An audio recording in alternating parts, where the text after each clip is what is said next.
Hello and welcome back to the channel, and I'm back to talk about the Rings of Power with a review of Season 2. And I'm not going to beat around the bush here. I was lukewarm on Season 1. I'm not a J.R. Tolkien historian by any sense. I read The Hobbit and Lord of the Rings when I was 9, so my memories of Middle-earth are hazy at best.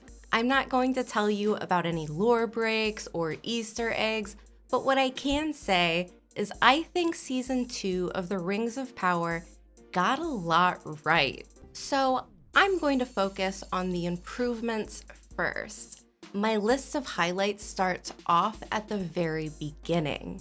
The season opener starts with a gritty flashback that answers a bigger question I had about Season 1. It's dark, and that's going to be a theme for the season. And speaking about darker elements, another peak aspect for me is Sauron. He's a perfectly diabolical master manipulator and gaslighter. And it's a great choice in my opinion. Writing a compelling antagonist is difficult, especially when they are an immortal evil entity, and the character scratches an itch for me. Like I mentioned, Sauron as an entity borders on being godlike in terms of power, and it would have been easy to go with a more mystical type of evil villain. But the Rings of Power leans into some traits that I find more entertaining because I personally find them more unsettling. He's hitting the dark triad of malevolent qualities. He's a narcissist with an obvious preoccupation with himself and his own needs. But he's also Machiavellian, systematically manipulating others without empathy. And lastly, he's a true psychopath, acting out violently behind a mask of charm. And watching a true tyrant is engaging because as we learn more and more about his capabilities and triggers, the mask of charm fades and suspense builds like a dark thriller. And this leads me to some thoughts on the use of screen time for many of the characters. One of the challenges Season 1 faced was slower plots where character stories seemed evenly split, and Season 2 has stepped away from that. Character time seems based on relevance, and it's much more concise in the storytelling. We know who the players are, and their exposition doesn't feel excessive. The big external plotline revolves around Sauron and the rings, which snowballs in intensity. From episode 3 to episode 7, I found myself more and more invested in the outcome and the conflict with this storyline. It's a cornerstone of the season, and in the background, other characters deal with internal conflict. And this is another area where the writing was better this season. The internal conflict of characters like the Stranger, Durin, Muriel, and Elendil work as a backdrop while they struggle to overcome their own challenges. But like I said earlier, these plot lines are much more snappy.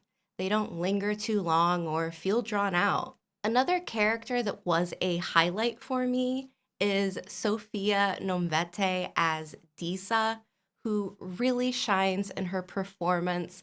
Khazad Dûm will most likely remain a fan favorite location, with more tension and internal conflict within the royal family. Celebrimbor received more of a spotlight and had some really powerful moments. Last season, the Numenor plotline ranked pretty low for me in terms of engagement, but this time around, it's one of my favorites. It's perilous with lots of emotionally charged scenes and very good villainous acts. And despite what I mentioned earlier about some plot lines feeling more like a dark thriller, The Rings of Power still hits a lot of the fantasy tropes that make it nostalgic in a way that it lacked in Season 1. The visuals are stunning as to be expected, the music is incredible, It even added some not so common choices like death metal in the credits that have no business going as hard as it does, but is it fun? Yes, absolutely. Now that I've focused on the things I really liked, let's talk about a few things that weren't highlights for me. There are some plot lines that didn't necessarily win me over. While they don't meander, some aspects were just less engaging.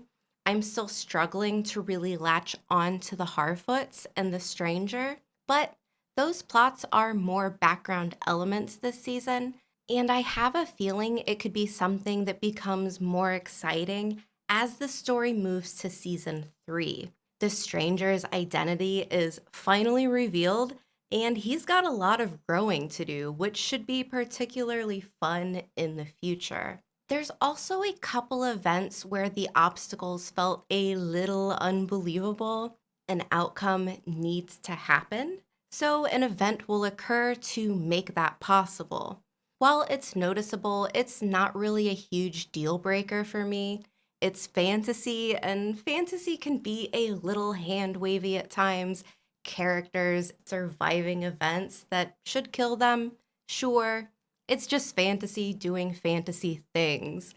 But in terms of pacing, the first 3 episodes felt a little plodding at moments as we circle back around to check in with all of our characters.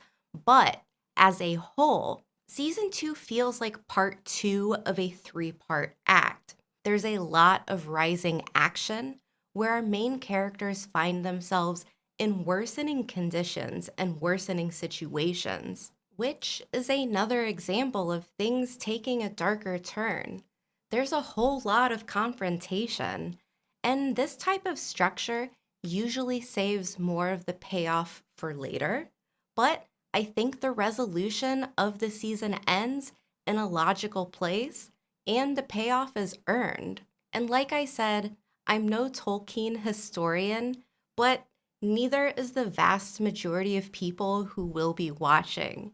And on a very basic level, I think anyone who likes fantasy will be able to sit down every week and find elements of the story that speak to them. I see some real potential here, and I have far more positive notes than negative ones. It's a much tighter story. I might even be as bold to say that this is the better fantasy show of the year. There's betrayal in spades, whimsy, and courageous acts of redemption. It's just good fantasy. I'm Amber. This is The Road to Valon, and these are my thoughts on Prime Video's Rings of Power. If you enjoy these types of reviews, make sure that you give me a follow on social media, like the video, and subscribe to the channel. I will be back with more discussions as the episodes drop. Thank you so much for watching, and I hope to see you back next time.